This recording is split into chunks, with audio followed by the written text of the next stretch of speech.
Recording in progress.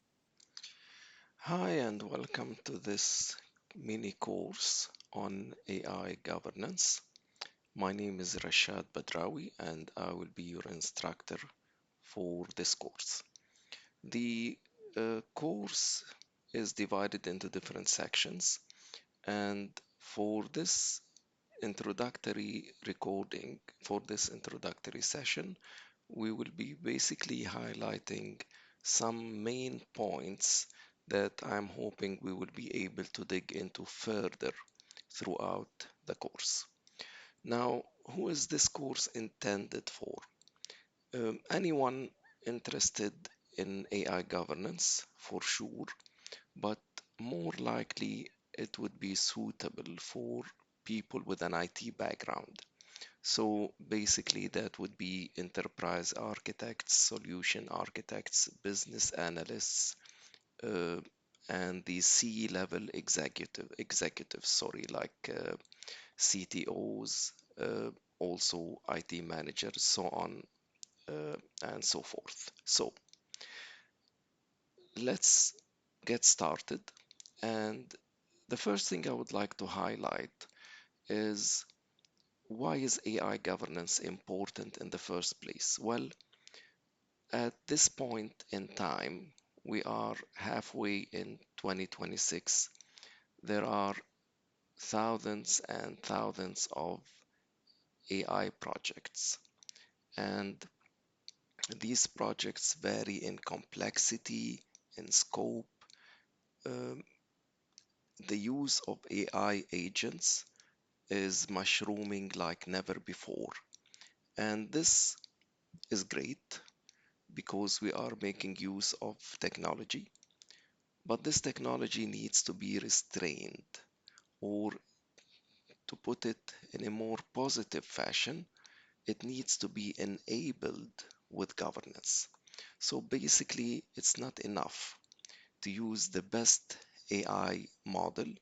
It's equally important to use this AI model within certain guardrails and to be also aware of how to benefit the most of this AI governance when it's implemented within its capacity, within the right scope and the right capacity.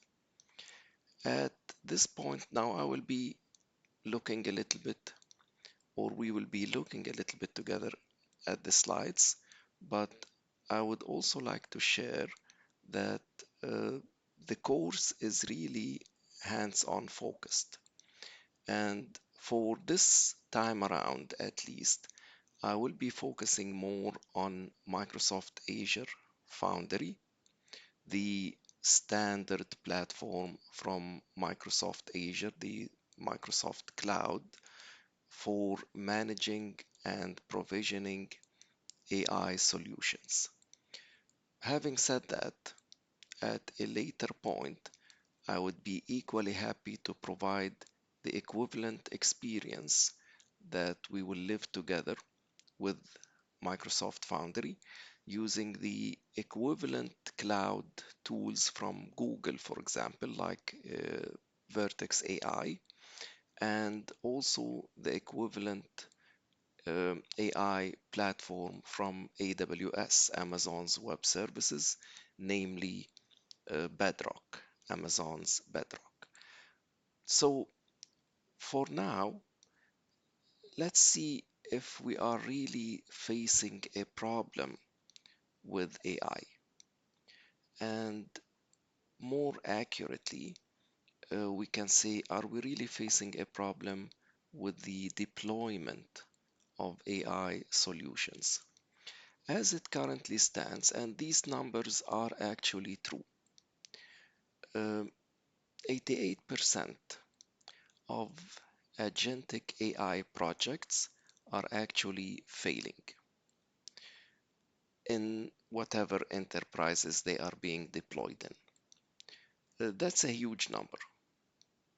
As it says right here, uh, they are failing to reach the production level. So that means they will start as a pilot study based on probably some reliable model, and that model obviously maybe one of the models that are brought off the shelf from the thousands of models out there available out there, or it may be also a homegrown, sorry, model from within the company itself. Either way, a lot, the vast majority, to be more accurate, of the projects, particularly AI projects that are using agents, and we all know that agentic AI is promising or promised to be the way for the future, the vast majority don't even make it to production.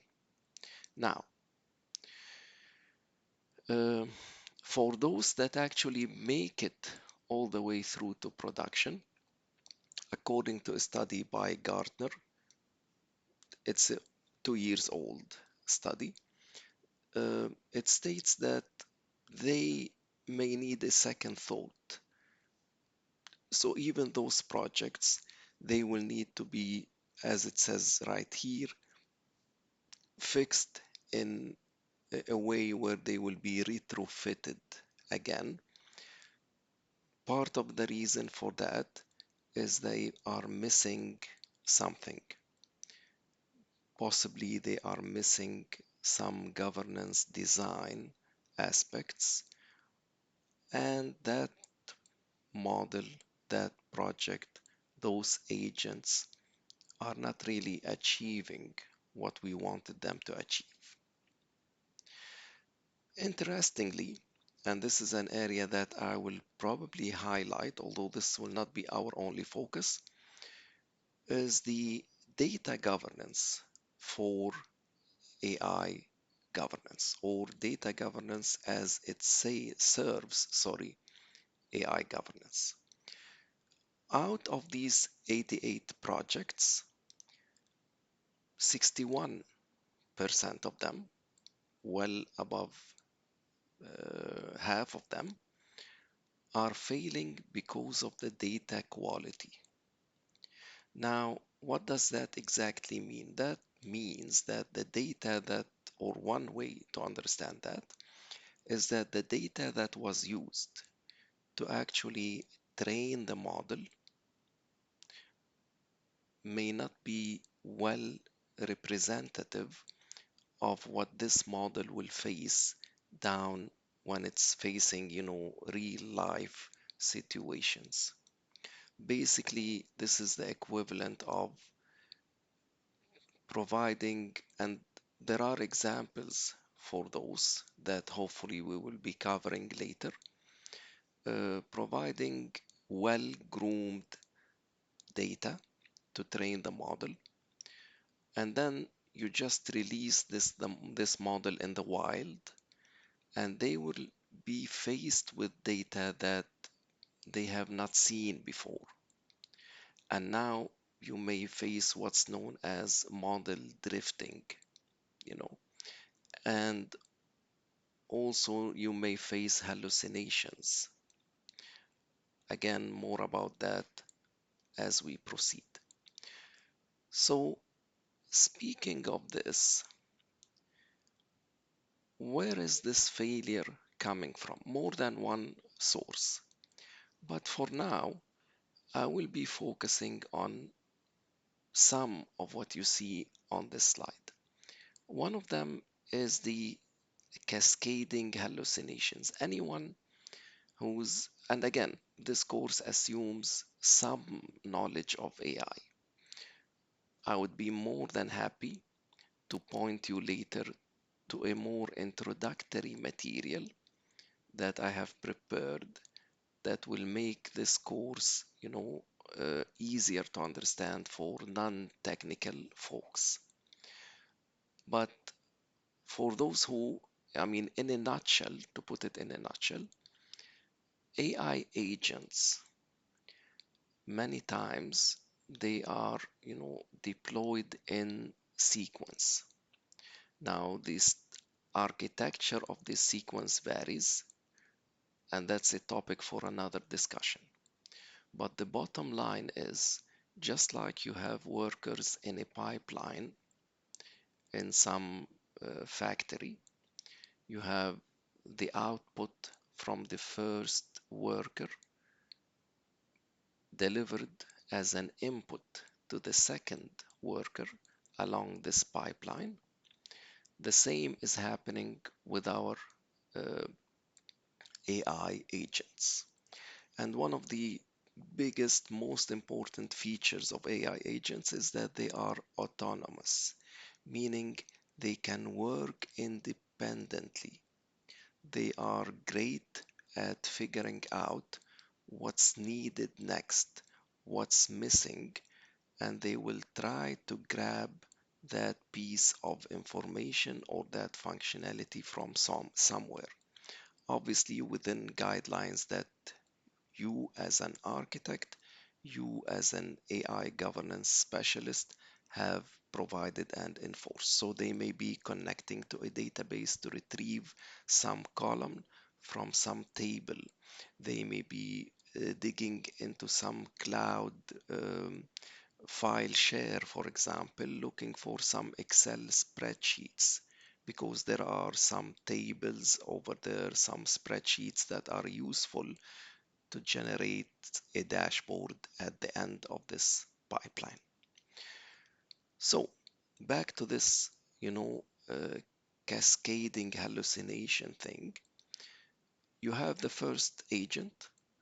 It does a great job, or at least we believe it did a great job, and the output is moved to the second agent. Now, the thing is, unfortunately, nothing is perfect. So the first AI agent has, let's say, a 5% of failing, 5% chance that is of failing. Sounds reasonable, although in the world of AI, that's risky. And uh, when we discuss later some of the governance regulations or the AI enforced regulations that like the AI or the EU AI Act, uh, those 5% that you may miss can cost you a lot. And I actually mean can cost your company financially a lot.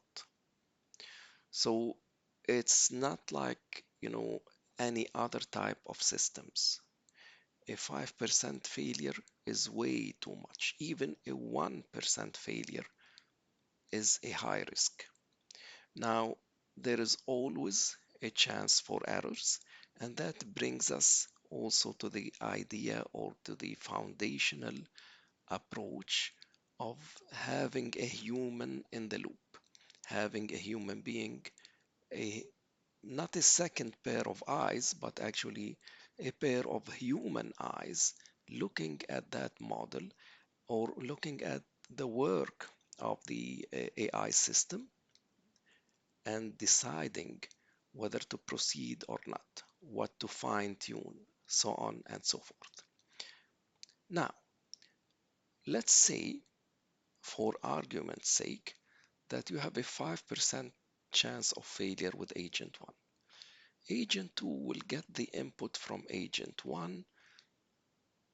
Uh, they are likely to, proceed without validation with that input. And I will make an exception to that later on. So they will process that. If there is an issue with that input from agent 1, it will be further exaggerated. It will be further, uh, as they say, having a snowball effect. So it will be compounded further with agent 2. Then after that, agent 2 will pass this along to agent 3, so on and so forth. That's why, or that's one reason why I mentioned early on that once you are dealing with controlled data, life is good. Once you are dealing with unexpected data, here is the point, or that is the point when you start getting into trouble. I used to have a colleague, and that was earlier in my career during, before getting into AI. He used to say that the best way for him to see if the software he's developing works or not is to give it to his 7 years old daughter. And if she is able to break it unintentionally, then obviously this software has not been well tested. And actually, there is a lot of truth to that, because with that cute 7 years old, she's probably using things in an unintended fashion. She's providing input right and left. And this is where, see if your pipelines, you can check if your pipelines are sturdy enough. Unfortunately, a lot, it seems that a lot of the AI systems that were developed in the last couple of years were not as sturdy as we wanted them to be. So this is the cascading hallucinations. It starts with the small hallucination, sorry, and starts snowballing as it proceeds through the agentic pipeline. Now, another example is when you actually have a contamination in the pipeline itself, meaning that the corruption is actually at the level of some biased training, for example. And this hallucination, one good example of that, and I will wrap this video with this highlight, is what's known as the Air Canada. Uh, well, I can't call it, I don't want to call it a scandal, but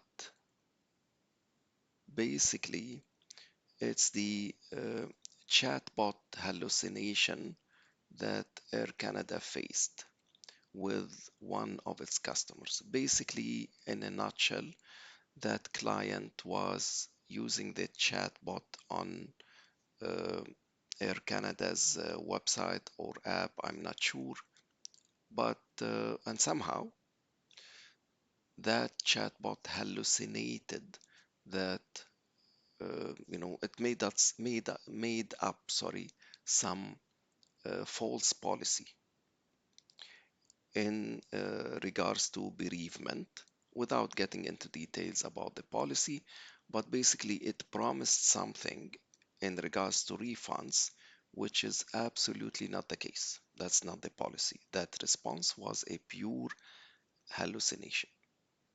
So that's an example of, again, some contamination early on, you know, in the pipeline.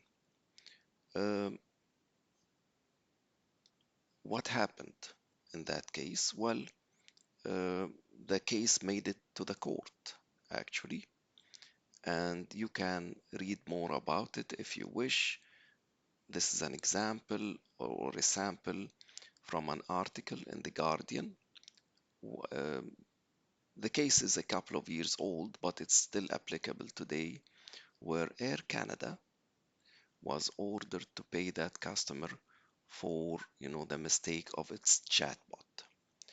The take home message, or one take home message here that I want to highlight, is that when Air Canada tried to say that, this chatbot acted on its own, we are not responsible for what it mentioned, the court didn't buy that.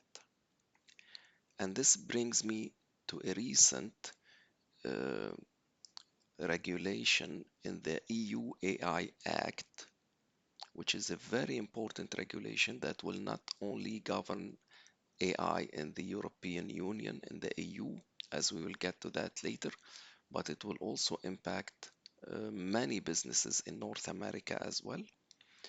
Um, they consider the EU AI Act, that is, it considers your company responsible for any hallucinations.